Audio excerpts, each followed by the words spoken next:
Hi ಸ್ನೇಹಿತರೆ, ಎಲ್ಲರಿಗೂ join to learn YouTube ಚಾನಲ್ಗೆ ಸ್ವಾಗತ. ಇವತ್ತಿನ ಒಂದು ತರಗತಿಯಲ್ಲಿ 2020ರ ಒಂದು FDA ಹಾಗೂ SDA ಪರೀಕ್ಷೆಯಲ್ಲಿ ಇತಿಹಾಸದಿಂದ ಯಾವ ರೀತಿಯ ಪ್ರಶ್ನೆಗಳನ್ನು ಕೇಳಲಾಗ್ತದೆ ಅಂಥೇಳಿ ತಿಳ್ಕೊಳ್ಳೋಣ.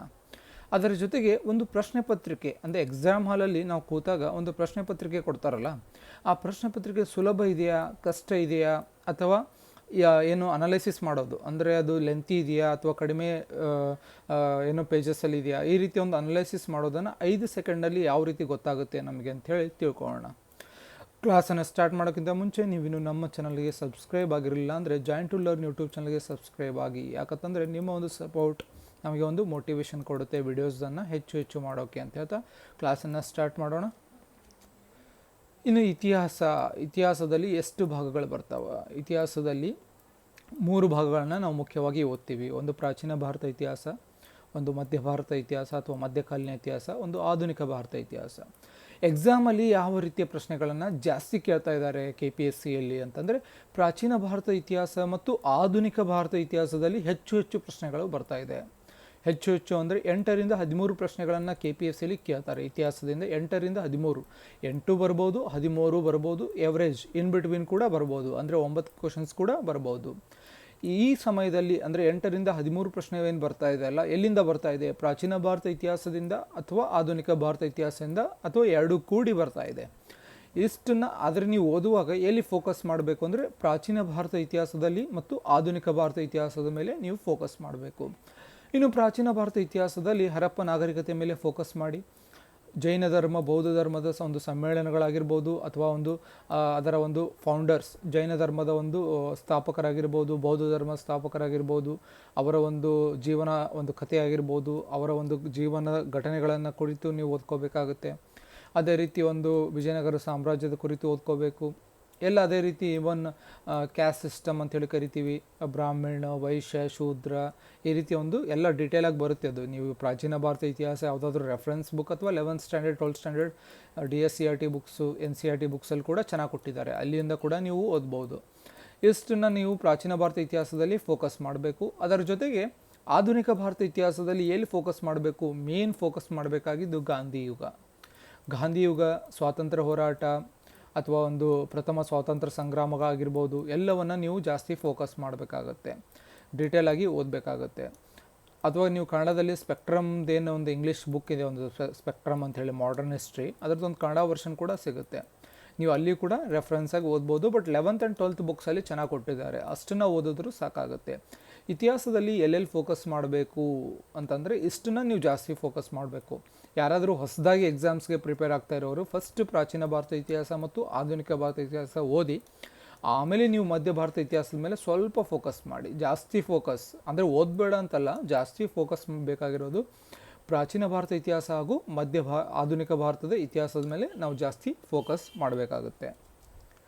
8ರಿಂದ 13 ಪ್ರಶ್ನೆಗಳು ಏನಪ್ಪ ಅಂತಂದರೆ ಯಾವುದೇ ಎಕ್ಸಾಮ್ಸ್, KPSC ನಡೆಸುವಂತಹ ಯಾವುದೇ ಎಕ್ಸಾಮ್, ಗ್ರೂಪ್ C ಆಗಿರ್ಬೋದು, ಒಂದು FDA ಆಗಿರ್ಬೋದು, SDA ಆಗಿರ್ಬೋದು, ಅಥವಾ ಒಂದು KS ಆಗಿರ್ಬೋದು, ಯಾವುದೇ ಎಕ್ಸಾಮ್ ಆಗಿರ್ಬೋದು. KS ಅಲ್ಲೂ ಕೂಡ 8ರಿಂದ 13 ಪ್ರಶ್ನೆಗಳನ್ನು ಇತಿಹಾಸದಲ್ಲಿ ಕೇಳ್ತಾ ಇದ್ದಾರೆ. ಒಂದು FDA ಆಗಿರ್ಬೋದು, ಅಲ್ಲಿಯೂ ಕೂಡ 8ರಿಂದ 13 ಪ್ರಶ್ನೆಗಳನ್ನು ಕೇಳ್ತಾರೆ. ನಿಮಗೊಂದು ಇಲ್ಲಿ ಒಂದು ನೋಟ್ ಇದೆ, ಏನಪ್ಪ ಒಂದು ಇಂಪಾರ್ಟೆಂಟ್ ಪಾಯಿಂಟ್ ಇದೆ ಅಂದರೆ, ನೀವೊಂದು ತಿಳ್ಕೊಂಬಿಡಿ, ನಾನು KSಗೆ ಓದ್ತಾ ಇದ್ದೀನಿ, FDAಗೆ ಓದ್ತಾ ಇದ್ದೀನಿ, KS ಬೇರೆ FDA ಬೇರೆ ಅಂತಿಲ್ಲ. KPSCಯಲ್ಲಿ ಏನು ಮಾಡ್ತಾ ಇದ್ದಾರೆ, ಕ್ವಶನನ್ನು ಕಾಪಿ ಪೇಸ್ಟ್ ಮಾಡ್ತಾರೆ, ಹಳೆ ಕ್ವಶನ್ ಪೇಪರಿಂದನೂ ಕೂಡ ಸ್ವಲ್ಪ ಕ್ವಶನ್ಸನ್ನು ಪಿಕ್ ಮಾಡ್ತಾರೆ. ಸೊ ಆದ್ದರಿಂದ ನೀವು ಕ್ವಶನ್ ಪೇಪರ್ಸ್ ಕೂಡ ರೆಫರ್ ಮಾಡಿ. ನಮ್ಮ ವೆಬ್ಸೈಟಲ್ಲಿ, ನಮ್ಮ ಒಂದು ಯೂಟ್ಯೂಬ್ ಚಾನಲಲ್ಲಿ 5ರಿಂದ 6 ಕ್ವಶನ್ ಪೇಪರನ್ನು ಆಲ್ರೆಡಿ ಅಪ್ಲೋಡ್ ಮಾಡಿದ್ದೀವಿ, ನೀವು ಒಂದು ಸಲ ನೋಡ್ಕೋಬೋದು ಆ ಕ್ವಶನ್ ಪೇಪರ್ಸ್ನ. ಸೊ ಹಳೆ ಕ್ವಶನ್ ಪೇಪರ್ಸಿಂದನೂ ಕಾಪಿ ಆ್ಯಂಡ್ ಪೇಸ್ಟ್ ಮಾಡ್ತಾರೆ. ಸೊ ಇದು ಗ್ರೂಪ್ C ಇದೆ, FDA ಟಫ್ ಕೇಳಲ್ಲ, ಈಸಿಯಾಗಿ ಕೇಳ್ತಾರೆ ಅಂತ ಆ ರೀತಿ ಇಲ್ಲವೇ ಇಲ್ಲ. ಎಷ್ಟೊಂದು ಗ್ರೂಪ್ C ಪೇಪರು, FDA ಇರ್ಬೋದು, ಈವನ್ ಗ್ರೂಪ್ C ಎಕ್ಸಾಂಪಲ್ ಸಬ್ ರಿಜಿಸ್ಟ್ರ್ ಇರ್ಬೋದು ಅಥವಾ ರೆವೆನ್ಯೂ ಇನ್ಸ್ಪೆಕ್ಟರ್ ಇರ್ಬೋದು, ಎಲ್ಲ ಒಂದು ಕ್ವಶನ್ಸ್ಗೆ ಕರೆಂಟ್ ಅಫೇರ್ಸ್ ಅನಿಸೋದಕ್ಕೆ ಆ ವರ್ಷದ IAS ಪೇಪರಿಂದ ಕಾಪಿ ಪೇಸ್ಟ್ ಮಾಡಿದ್ದಾರೆ.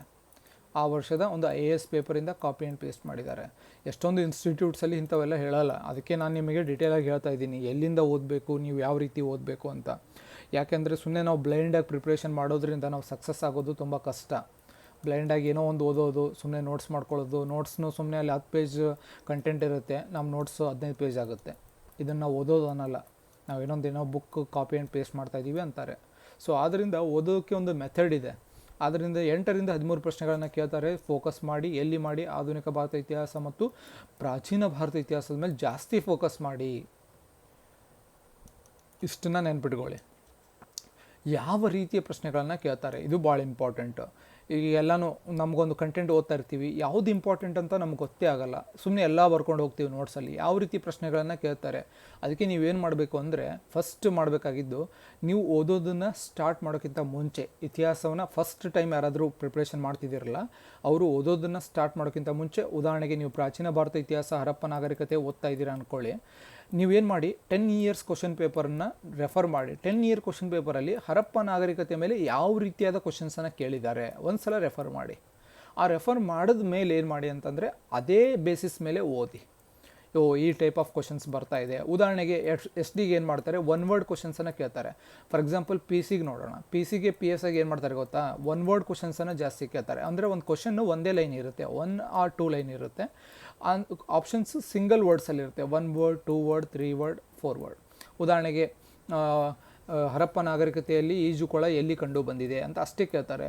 ಹರಪ್ಪ ಮೆಂಜೋದಾರೋ ಆಪ್ಷನ್ ಕೊಟ್ಟಿರ್ತಾರೆ, ಅಥವಾ ಇನ್ನೂ ಒಂದು ವಿಭಿನ್ನವಾಗಿ 4 ಆಪ್ಷನ್ ಕೊಟ್ಟಿರ್ತಾರೆ, ಧೋಲಾವಿರಾ ಈ ರೀತಿ ಕೊಟ್ಟಿರ್ತಾರೆ. ಆದರೆ PSIಯಲ್ಲಿ ಏನು ಮಾಡ್ತಾರೆ, ಸ್ವಲ್ಪ ಕ್ವಶನ್ ಲೆವೆಲ್ ಡಿಫಿಕಲ್ಟಿ ಇರುತ್ತೆ, ಒಂದು 1 and 2 ಓನ್ಲಿ, ಈ ರೀತಿ ಸ್ಟೇಟ್ಮೆಂಟ್ ಬೇಸ್ಡ್ ಬರುತ್ತೆ. ಬಟ್ KPSCಯಲ್ಲಿ ಒಂದು ತಿಳ್ಕೊಂಬಿಡಿ, KPSCಯಲ್ಲಿ 100 ಕ್ವಶನ್ಸ್ ಬರ್ತಾ ಇದೆ ಅಂತಂದರೆ, 100 ಕ್ವಶನಲ್ಲಿ ಪೇಪರ್ ಸ್ವಲ್ಪ ಟಫ್ ಇದೆ, ಲೆಂತ್ ಇದೆ ಅಂತಂದರೆ 20ರಿಂದ 25 ಕ್ವಶನ್ನು ಆ ರೀತಿ ಇರುತ್ತೆ. ಯಾವ ರೀತಿ, ಒಂದು ಸ್ಟೇಟ್ಮೆಂಟ್ ಬೇಸ್ಡ್, ಒಂದು ಕ್ವಶನ್ ಕೊಡ್ತಾರೆ, 2 ಸ್ಟೇಟ್ಮೆಂಟ್ ಕೊಡ್ತಾರೆ, ಕೆಳಗಿನವುಗಳಲ್ಲಿ ಯಾವುದು ಸರಿ ತಪ್ಪು ಅಂತ, 1 ಮಾತ್ರ ಸರಿ, 2 ಮಾತ್ರ ಸರಿ, 1 2 ಸರಿ, 4 ಸರಿ, ಈ ರೀತಿಯಾದ ಪ್ರಶ್ನೆಗಳನ್ನು ಕೇಳ್ತಾರೆ. ಕೆಲವೊಬ್ರು ಏನು ಥಿಂಕ್ ಮಾಡ್ತಾರೆ, ಫಸ್ಟ್ ಟೈಮ್ ಎಕ್ಸಾಮ್ ಬರೆಯೋರು ಒಂದು ಕ್ವಶನ್ ಕೊಟ್ಟಿರ್ತಾರೆ, ಕೊಟ್ಬಿಟ್ಟು ಕೆಳಗಡೆ ಒಂದು ಆಪ್ಷನ್ಸ್ ಕೊಟ್ಟಿರ್ತಾರೆ, 1 2 3 ಆಪ್ಷನ್. ಅದ್ರ ಕೆಳಗಡೆ ಮತ್ತೆ 1 2 3 only correct, 2 3 correct, none of above correct, ಈ ರೀತಿ ಪ್ರಶ್ನೆ ಕೆಳಗಡೆ ಇದನ್ನು ನೋಡ್ಬೇಕು ನಾವು. ಕೆಲವ್ರು ಏನು ಮಾಡ್ಬಿಡ್ತಾರೆ, ಮೇಲ್ಗಡೆ ನೋಡ್ತಾರೆ, ಇದನ್ನು ನೋಡ್ಬಿಟ್ಟು ಆಪ್ಷನ್ ಟಿಕ್ ಮಾಡ್ತಾರೆ. ಸೊ ಹಿಂಗಾಗಿ ಅವೇರ್ನೆಸ್ ಇರೋಲ್ಲ, ಅವ್ರಿಗೊಂದು ಐಡಿಯಾ ಇರೋಲ್ಲ.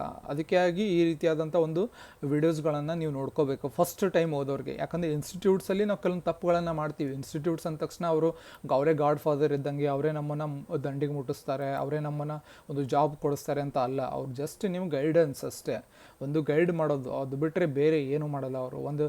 ಏನೋ ಒಂದು ಎಕ್ಸಾಂಪಲ್, ಒಂದು ಟೂರಿಸ್ಟ್ ಸ್ಪಾಟ್ಗೆ ಹೋಗಿರ್ತೀವಿ, ಒಬ್ಬ ಗೈಡರ್ ಇರ್ತಾರೆ, ಅವ್ರು ಏನು ಮಾಡ್ತಾರೆ, ಸರ್ ಇದು ಹಿಂಗೆ ಅಂತ ಹೇಳ್ತಾರೆ, ಬಟ್ ತಿಳ್ಕೊಳ್ಳೋದು ಬಿಡೋದು ನಮ್ಮ ಬಿಟ್ಟಿದ್ದು. ಅವ್ರೇನು ಮೇಲ್ಗಡೆ ಹೇಳ್ತಾರೆ, ಇದು ಹಿಂಗೆ. ನಾವು ಡೆಪ್ತಾಗಿ ತಿಳ್ಕೊಳ್ಳೋದು, ಹೇಗೆ ಮುಟ್ಟಬೇಕು, ಹೇಗೆ ಮಾಡಬೇಕು ಅಂತ ಅನ್ನೋದು ನಮ್ಮ ಮೇಲೆ ಡಿಪೆಂಡ್ ಆಗುತ್ತೆ. ಸೊ ಹಾಗಾಗಿ ನಿಮ್ಮ ವರ್ಕ್ ಮತ್ತು ನಿಮ್ದು ಯಾವ ರೀತಿಯಾಗಿ ಸ್ಮಾರ್ಟ್ ವರ್ಕ್ ಮಾಡ್ತೀರಾ ಅನ್ನೋದ್ರ ಮೇಲೆ ನಿಮ್ಮ ಕ್ವಶನ್ಸು, ಆಮೇಲೆ ನಿಮ್ಮದು ಸ್ಟಡಿ ಅವರ್ನ ಎಷ್ಟು ಎಫೆಕ್ಟಿವ್ ಆಗಿ ಯುಟಿಲೈಸ್ ಮಾಡ್ಕೋತೀರಾ ಅಂತ ಅದು ಮ್ಯಾಟ್ರ್ ಆಗುತ್ತೆ. ಈ ರೀತಿಯಾದ ಪ್ರಶ್ನೆಗಳನ್ನು ಕೇಳ್ತಾ ಇದ್ದಾರೆ. ನಾನು ಹೇಳಿದ್ದೀನಿ ಯಾವ ರೀತಿಯ ಪ್ರಶ್ನೆಗಳನ್ನು ಹೇಳಿದೆ. ಫಾರ್ ಎಕ್ಸಾಂಪಲ್ ಒನ್ ವರ್ಡ್ ಪ್ರಶ್ನೆಗಳನ್ನು ಕೇಳ್ತಾರೆ. 1 ವರ್ಡ್ ಪ್ರಶ್ನೆಗಳು ಒಂದು 30 ಕ್ವಶನ್ ಇದ್ದರೆ, ಅದೇ ರೀತಿಯಾಗಿ ಒಂದು ಸ್ಟೇಟ್ಮೆಂಟ್ ಅಂದರೆ ಒಂದು ಪ್ರಶ್ನೆ ಇರುತ್ತೆ, ಈ ರೀತಿ ಒಂದು ಪ್ರಶ್ನೆ ಇರುತ್ತೆ, ಅದಕ್ಕೆ 4 ಆಯ್ಕೆಗಳನ್ನು ಕೊಡ್ತಾರೆ. ಕೊಟ್ಟ ಮೇಲೆ ಕೆಳಗಡೆ ಮತ್ತೆ ಕೊಡ್ತಾರೆ 1 only correct, 2 only correct, 1 2 3 only correct, none of the above correct, ಈ ರೀತಿ ಪ್ರಶ್ನೆಗಳನ್ನು ಕೇಳ್ತಾರೆ. ಇನ್ನು ಮ್ಯಾಚ್ ದ ಫಾಲೋವಿಂಗ್ 2 ಕಾಲಮನ್ನು ಕೊಡ್ತಾರೆ, 1 ಕಾಲಮು 2 ಕಾಲಮ್ನ ಕೊಡ್ತಾರೆ. ಇಲ್ಲಿ 4 ಚಾಯ್ಸ್ ಇರುತ್ತೆ, ಇಲ್ಲಿ 4 ಚಾಯ್ಸ್ ಇರುತ್ತೆ. ಇದಕ್ಕೆ ಜೋಡಿಸ್ಬೇಕು. ಕೆಳಗಡೆ ಆಪ್ಷನ್ ಕೊಟ್ಟಿರ್ತಾರೆ, A B C D. ಈ ಕೆಳಗಡೆ ಎಗೆ 2, ಬಿಗೆ 3, ಸಿಗೆ 5, ಡಿಗೆ 1, ಸಿಗೆ 4, ಡಿಗೆ 1, ಕೆಳಗಡೆ ಮತ್ತೆ ಎಗೆ 3, ಈ ರೀತಿಯಾದ ಆಪ್ಷನ್ಸನ್ನು ಕೊಟ್ಟಿರ್ತಾರೆ. ಅದು match the following. One type of questions ಬರೋದು 1 word statement based match the following. Match the ಫಾಲೋವಿಂಗಲ್ಲಿ ನಿಮ್ಗೇನು ಕೇಳ್ತಾರೆ, ಇವೆಂಟ್ಸ್ ಕೂಡ ಕೇಳ್ಬೋದು, ಅಥವಾ ಕ್ರೊನಾಲಜಿಕಲ್ ಆರ್ಡ್ರಲ್ಲಿ ಜೋಡಿಸಿ ಅಂತ ಕೇಳ್ತಾರೆ. ದುಂಡು ಮೇಜಿನ ಸಭೆಗಳನ್ನು ಕೊಡ್ತಾರೆ, 3 ದುಂಡು ಮೇಜಿನ ಸಭೆಗಳನ್ನು ಕೊಟ್ಟು ಯಾವುದು ಫಸ್ಟ್ ಆರ್ಡ್ರಲ್ಲಿ ಜೋಡಿಸಿ ಅಂತ ಹೇಳ್ತಾರೆ. ಇಯರ್ಸ್ ಕೊಡ್ತಾರೆ, ಒಂದು ಕಡೆ ಇಯರ್ಸ್ ಕೊಡ್ತಾರೆ, ಒಂದು ಕಡೆ ಅಥವಾ ಇವೆಂಟ್ಸ್ ಕೊಡ್ತಾರೆ, ಒಂದು ಕಡೆ ಇಯರ್ಸ್ ಕೊಡ್ತಾರೆ. ಈ ರೀತಿಯಾದ ಪ್ರಶ್ನೆಗಳನ್ನು ಕೇಳ್ತಾರೆ. ಇನ್ನು 38ರಿಂದ 47 ಏನಪ್ಪ, ನಾನು ಆಗಲೇ ಹೇಳಿದೆ 5 ಸೆಕೆಂಡಲ್ಲಿ ನೀವು ಯಾವ ರೀತಿಯಾಗಿ ತಿಳ್ಕೊಬೋದು ಅಂಥೇಳಿ. 5 ಸೆಕೆಂಡಲ್ಲಿ ನಾವು ಕ್ವಶನ್ ಪೇಪರ್ ಯಾವ ರೀತಿ ಇದೆ, ಡಿಫಿಕಲ್ಟ್ ಇದೆಯಾ. ಎಕ್ಸಾಮಲ್ಲಿ ನಮಗೆ ಫಸ್ಟಿಗೆ ಹೋಗ್ತೀವ, ಎಕ್ಸಾಮಲ್ಲಿ ಕೂತ್ಕೋತೀವಿ, ಎಕ್ಸಾಮಲ್ಲಿ ಕೂತ ತಕ್ಷಣ ನಮ್ಮ ಕ್ವಶನ್ ಪೇಪರ್ ಕೊಡ್ತಾರೆ. ಆ ಕ್ವಶನ್ ಪೇಪರ್ ಕೊಟ್ಟ ಮೇಲೆ ಏನು ಮಾಡ್ತೀವಿ, ಕ್ವಶನ್ ಪೇಪರ್ ಓಪನ್ ಮಾಡಿ ಅಂತಾರೆ. ಓಪನ್ ಮಾಡಿದ್ರೆ ನಾವು ಕ್ವಶನ್ ಬೈ ಕ್ವಶನ್ ನೋಡ್ಕೊಂಡು ಹೋಗ್ತೀವಿ. 100 ಕ್ವಶನ್ ಇರುತ್ತೆ, 100 ಕ್ವಶನ್ನ ನೋಡಿಕೊಂಡು ಕ್ವಶನ್ ಪೇಪರ್ ಹೆಂಗಿದೆಯಪ್ಪ ಅನಾಲಿಸಿಸ್ ಮಾಡೋಕ್ಕೆ ಟೈಮ್ ವೇಸ್ಟ್ ಆಗುತ್ತೆ. ಟೈಮು ವೇಸ್ಟ್ ಆಗುತ್ತೆ. ಕ್ವಶನ್ ಪೇಪರ್ ಡಿಫಿಕಲ್ಟ್ ಇದೆಯಾ ಅಥವಾ ಈಸಿ ಇದೆಯಾ ಅಂತ ಗೊತ್ತಾಗಲ್ಲ. ಬಟ್ 5 ಸೆಕೆಂಡಲ್ಲಿ ಹೇಗೆ ಗೊತ್ತಾಗುತ್ತೆ ಅಂತಂದರೆ ಕೇಳ್ಬೋದು ನೀವು, 5 ಸೆಕೆಂಡಲ್ಲಿ ಹೇಗೆ ಗೊತ್ತಾಗುತ್ತೆ ಅಂತ. ಫಸ್ಟ್ ಕ್ವಶನ್ ಪೇಪರ್ ಕೊಟ್ಟ ತಕ್ಷಣ ನೀವೇನು ಮಾಡಿ, ಎಂಡ್ ಪೇಜ್ ನಂಬರ್ ನೋಡ್ಕೊಳ್ಳಿ. ಎಂಡ್ ಪೇಜಲ್ಲಿ ಎಷ್ಟು ನಂಬರ್, ಲಾಸ್ಟ್ ಎಷ್ಟನೇ ಪೇಜ್ವರೆಗೂ ನಂಬರ್ ಇದೆ. ಫಾರ್ ಕ್ವಶನ್ ಪೇಪರ್ ಬುಕ್ಲೆಟ್ ಹೆಂಗಿರುತ್ತೆ ಅಂದರೆ ಈಗ ಹಿಂಗಿರುತ್ತೆ. ಈ ಸೈಡು ಲೆಫ್ಟ್ ಸೈಡ್ ಏನು ಮಾಡುತ್ತೆ, ಕನ್ನಡ ವರ್ಷನ್ ಇರುತ್ತೆ, ರೈಟ್ ಸೈಡ್ ಇಂಗ್ಲೀಷ್ ವರ್ಷನ್ ಇರುತ್ತೆ. ಲಾಸ್ಟ್ ಪೇಜ್ವರೆಗೂ ನೋಡ್ಕೊಳ್ಳಿ. ಕ್ವಶನ್ ಪೇಪರ್ ಏನಾದರೂ 38 ಪೇಜ್ ಇದೆ ಅಂತಂದರೆ ಕ್ವಶನ್ ಪೇಪರ್ ಲೆಂತಿ ಇಲ್ಲ ಅಂತ ಅರ್ಥ. ಅಂದರೆ ನಿಮಗೆ ಈ ರೀತಿ ನೋಡ್ಕೊಳ್ಳೋದ್ರಿಂದ ಏನಾಗುತ್ತೆ, ನಿಮಗೆ ಟೈಮ್ ಮ್ಯಾನೇಜ್ಮೆಂಟ್ ಗೊತ್ತಾಗುತ್ತೆ. ಕ್ವಶನ್ ಪೇಪರ್ 45, 46, 47 ಪೇಜ್ ಇದೆ ಅಂದರೆ ಏನಾಗುತ್ತೆ, ಪೇಪರ್ ಲೆಂತ್ ಇದೆ. ಸೊ ನಾನು ಹಿಂಗಾಗಿ ಟೈಮನ್ನು ವೇಸ್ಟ್ ಮಾಡಬಾರ್ದು. ಫಾರ್ ಎಕ್ಸಾಂಪಲ್ ಒಂದು ಕ್ವಶನ್ ಫಸ್ಟ್ ಕ್ವಶನ್ ನೋಡ್ತೀರಾ, ಗೊತ್ತಿಲ್ಲ, ಪೇಪರ್ ಲೆಂತ್ ಇದೆ, ಸೊ ಹಿಂಗಾಗಿ ಇದನ್ನು ಸ್ಕಿಪ್ ಮಾಡಬೇಕು. ಸೆಕೆಂಡ್ ಕ್ವಶನ್ ನೋಡ್ತೀರಾ, ಗೊತ್ತಿದೆ, ಓಕೆ ಟಿಕ್ ಮಾಡೋಣ. ಥರ್ಡ್ ಕ್ವಶನ್ ನೋಡ್ತೀರಾ, ಗೊತ್ತಿಲ್ಲ, ಸ್ಕಿಪ್ ಮಾಡೋಣ. ಯಾಕಂದರೆ ಕ್ವಶನ್ ಪೇಪರ್ ಲೆಂತ್ ಇದೆ. ನೀವು ಕ್ವಶನ್ ಬೈ ಕ್ವಶನ್ನ ಲಾಸ್ಟ್ ಪೇಜ್ ನಂಬರ್ ನೋಡ್ಕೊಳ್ಳದೆ ಅಥವಾ ಒಂದು ಅನಲೈಸಿಸ್ ಮಾಡಿದೆ, ನಾವು ಕ್ವಶನ್ ಬೈ ಕ್ವಶನ್ನು ಒಂದೇ ಕ್ವಶನ್ ಗೊತ್ತಿಲ್ಲ, ನಮಗೆ ಟೈಮ್ ಸ್ಪೆಂಡ್ ಮಾಡ್ತಾ ಇದ್ದೀರಾ, ಸಿಕ್ಕಾಪಟ್ಟೆ ಟೈಮ್ ಸ್ಪೆಂಡ್ ಮಾಡ್ತಾ ಇದ್ದೀರಾ, ಅಲ್ಲಿ ಏನೂ ವರ್ತ್ ಆಗ್ತಿಲ್ಲ. ಆಮೇಲೆ ಏನಾಗುತ್ತೆ, ನಿಮಗೆ 96ಇಂದ 100 ಕ್ವಶನ್ವರೆಗೂ ತುಂಬ ಈಸಿ ಇರುತ್ತೆ, ನಿಮ್ಗೆ ಗೊತ್ತಿರುತ್ತೆ, ಆದರೆ ಇದಕ್ಕೆ ಟೈಮ್ ಸಾಕಾಗಲ್ಲ. ಯಾಕೆ ಟೈಮ್ ಸಾಕಾಗಲ್ಲ, ನೀವು ಫಸ್ಟಲ್ಲಿ ನಿಮ್ಗೆ ಗೊತ್ತಿರಲ್ಲ ಕ್ವಶನ್ ಪೇಪರ್ ಲೆಂತ್ ಇದೆಯಾ ಅಥವಾ ಕಮ್ಮಿ ಇದೆಯಾ, ಇದನ್ನು ನೋಡ್ಕೋಬೇಕು. ಏನು ತಿಳ್ಕೊಳ್ಳಿ, ಒಂದು ಕ್ವಶನ್ ಪೇಪರ್ ಏನಾದರೂ 38 ಪೇಜಿಂದ ಸ್ಟಾರ್ಟ್ ಆಗುತ್ತೆ, ಆಲ್ಮೋಸ್ಟ್ 38 ಪೇಜಿಂದ ಸ್ಟಾರ್ಟ್ ಆಗುತ್ತೆ. 38 ಪೇಜ್ ಇದ್ದರೆ ಕ್ವಶನ್ ಪೇಪರ್ ತುಂಬ ಒಂದು ಲೆಂತಿ ಇಲ್ಲ, ಅಂದರೆ ಸ್ಟ್ಯಾಟಿಕ್ ಪೋರ್ಷನ್ ಜಾಸ್ತಿ ಕೇಳಿದ್ದಾನೆ, ಒನ್ ವರ್ಡ್ ಕ್ವಶನ್ಸ್ ಜಾಸ್ತಿ ಇದೆ, ಈ ರೀತಿಯಾಗಿ ನೀವು ಅನಲೈಸಿಸ್ ಮಾಡ್ಬೋದು. ಕ್ವಶನ್ ಪೇಪರ್ ಏನಾದರೂ 45, 46, 47 ಪೇಜಸ್ ಇತ್ತು ಅಂದರೆ ಕ್ವಶನ್ ಪೇಪರ್ ಲೆಂತ್ ಇದೆ. ಮೆಂಟಲ್ ಎಬಿಲಿಟಿ ಕ್ವಶನ್ಸ್ ಕೂಡ ಬಂದಿರುತ್ತೆ, 10ರಿಂದ 11 ಕ್ವಶನ್ ಬಂದಿರುತ್ತೆ, ಅದನ್ನು ಕೂಡ ಹೇಗೆ ಸಾಲ್ವ್ ಮಾಡೋಕ್ಕೆ ಟೈಮ್ ಮ್ಯಾನೇಜ್ಮೆಂಟ್ ಮಾಡಬೇಕು. ಸೊ ಹಾಗಾಗಿ ಕ್ವಶನ್ ಪೇಪರ್ ಲೆಂತ್ ಇರೋದ್ರಿಂದ ನಾನು ಗೊತ್ತಿಲ್ಲದೇ ಇರೋ ಕ್ವಶನ್ಸು, ನನಗೆ ಆನ್ಸರ್ ಗೊತ್ತಿಲ್ಲ ಅಂತ ಒಂದು ಯಾವುದಾದ್ರೂ ಕ್ವಶನ್ ಗೊತ್ತಾದರೆ ಅದನ್ನು ಸ್ಕಿಪ್ ಮಾಡಿಬಿಡಿ, ಅದಕ್ಕೆ ಟೈಮನ್ನು ವೇಸ್ಟನ್ನು ಮಾಡೋಕ್ಕೆ ಹೋಗ್ಬಿಡಿ. ಇದಕ್ಕೆ ನಾನು 5 ಸೆಕೆಂಡಲ್ಲಿ ನೀವು ತಿಳ್ಕೊಬೋದು. ಜಸ್ಟ್ ಕ್ವಶನ್ ಪೇಪರ್ ಕೊಟ್ಟು 5 ಸೆಕೆಂಡು ಬೇಕಾಗಿಲ್ಲ, 3 ಸೆಕೆಂಡು, ಜಸ್ಟ್ ಬುಕ್ಲೆಟ್ ನಂಬರ್ ನೋಡ್ಕೊಂಬಿಡಿ, ಕೊನೆ ಪೇಜ್ದು ನಂಬರ್ ಎಲ್ಲಿವರೆಗೂ ಪ್ರಿಂಟ್ ಆಗಿದೆ ಅಂಥೇಳಿ, 100ನೇ ಕ್ವಶನ್ ಯಾವ ಪೇಜಲ್ಲಿ ಪ್ರಿಂಟ್ ಆಗಿದೆ ಅಂತ ನೋಡಿಕೊಂಡ್ರೆ ನಿಮಗೆ ಗೊತ್ತಾಗ್ಬಿಡುತ್ತೆ. ಎಷ್ಟು ಇತಿಹಾಸಕ್ಕೆ ಸಂಬಂಧಪಟ್ಟಂತೆ ಯಾವ ರೀತಿಯಾದ ಪ್ರಶ್ನೆಗಳನ್ನು ಬರ್ತಾ ಇದೆ ಮತ್ತು ಕ್ವಶನ್ ಪೇಪರ್ ಲೆಂತಿ ಇರುತ್ತಾ ಅಥವಾ ಶಾರ್ಟ್ ಆಗಿರುತ್ತಾ, ಈಸಿ ಇರುತ್ತಾ, ಡಿಫಿಕಲ್ಟ್ ಇರುತ್ತಾ ಅಂತ ಅನಾಲಿಸಿಸ್ ಮಾಡ್ಕೋಬೋದು. ಲೆಂತಿ ಕ್ವಶನ್ ಪೇಪರ್ ಇದ್ದರೆ ಯೂಶ್ವಲಿ ಡಿಫಿಕಲ್ಟ್ ಇರುತ್ತೆ, ಸ್ಟ್ಯಾಟಿಕ್ ಕೇಳಿದ್ದ ಅಂದರೆ ಸ್ವಲ್ಪ ಈಸಿ ಇರುತ್ತೆ. ಯಾಕಂತಂದರೆ ಸ್ಟ್ಯಾಟಿಕ್ ಎಲ್ಲರೂ ಓದ್ತಾ ಇದ್ದಾರೆ, ಇವಾಗೆಲ್ಲ ಲ್ಯೂಸೆಂಟ್ GK ಅಂತ ಒಂದು ಬುಕ್ ಬರುತ್ತೆ, ಅಲ್ಲಿಂದನೂ ಓದ್ತಾರೆ, ಎಲ್ಲ ಕಡೆಯಿಂದ ಓದ್ತಾ ಇದ್ದಾರೆ. ಸೊ ಸ್ಟ್ಯಾಟಿಕ್ ಬಂದರೆ ಈಸಿ ಇರುತ್ತೆ, ಸ್ವಲ್ಪ ಲೆಂತಿ ಪೇಪರ್ ಬಂದರೆ ಕಷ್ಟ ಇರುತ್ತೆ, ಟೈಮ್ ಮ್ಯಾನೇಜ್ಮೆಂಟ್ ಕಷ್ಟ. ಯಾಕಂದರೆ 1.5 ಅವರ್ ಟೈಮ್ ಕೊಡ್ತಾ ಇದ್ದಾರೆ. 2016-17 GK ಪೇಪರ್ಗೆ 2 ಅವರ್ ಟೈಮ್ ಕೊಡ್ತಾಯಿದ್ರು, ಇವಾಗ 1.5 ಅವರ್ ಟೈಮ್ ಕೊಡ್ತಿದ್ದಾರೆ. ಸೊ ಹಿಂಗಾಗಿ ಟೈಮನ್ನು ವೇಸ್ಟ್ ಮಾಡಬಾರ್ದು. ನಾವು ಹೇಗೆ ಎಕ್ಸಾಮ್ ಟೈಮನ್ನು ಯೂಟಿಲೈಸ್ ಮಾಡ್ಕೋತೀವಿ, ವೇ ಆಫ್ ಅಟೆಂಪ್ಟ್ ಇಂಪಾರ್ಟೆಂಟು. ಎಷ್ಟನ್ನ ಈ ವಿಡಿಯೋದಲ್ಲಿ ಹೇಳಿದ್ದೀನಿ. ವಿಡಿಯೋ ಇಷ್ಟ ಆದರೆ ಲೈಕ್ ಮಾಡೋದನ್ನು ಮರಿಬೇಡಿ, ಯಾಕಂದರೆ ನಿಮ್ಮ ಒಂದು ಲೈಕ್ಸ್ ಇರ್ಬೋದು, ಅದು ನಮಗೆ ಇನ್ಸ್ಪಿರೇಷನ್ ಕೊಡುತ್ತೆ ವಿಡಿಯೋಸ್ ಮಾಡೋಕ್ಕೆ. ಅದೇ ರೀತಿ ನಿಮ್ಮ ಫ್ರೆಂಡ್ಸ್ಗೆ ಶೇರ್ ಮಾಡಿ, ಎಷ್ಟೊಂದು ಜನಕ್ಕೆ ಕೋಚಿಂಗ್ ಹೋಗೋಕೆ ಆಗ್ತಿರಲ್ಲ ಅವ್ರಿಗೆ ಶೇರ್ ಮಾಡಿ, ಹಾಗೂ ಸಬ್ಸ್ಕ್ರೈಬ್ ಆಗೋದನ್ನು ಮರಿಬೇಡಿ. ಹಾಗೂ ನಿಮ್ಮ ಒಂದು ಸಪೋರ್ಟ್ ಹೀಗೆ ಇರಲಿ ಅಂತ ಹೇಳ್ತಾ ಮತ್ತೆ ಮುಂದಿನ ತರಗತಿಯಲ್ಲಿ ಮತ್ತೊಂದು ವಿಷಯದ ಕುರಿತು ಮಾತನಾಡೋಣ. ಧನ್ಯವಾದಗಳು.